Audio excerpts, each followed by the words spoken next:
দেখেন নাকের পরে ডার্ক সার্কেলগুলো রয়ে গেছে,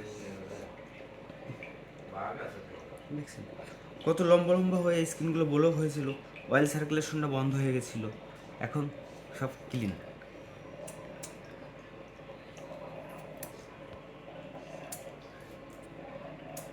আধুনিক সেবা নিন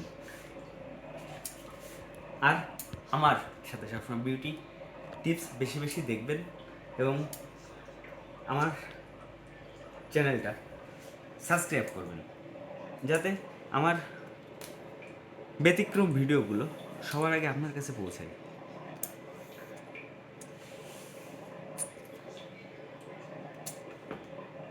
আর আমার কন্টেন্ট যদি আপনাদের ভালো লেগে থাকে তাহলে অবশ্যই চ্যানেলটা সাবস্ক্রাইব করে দেবেন।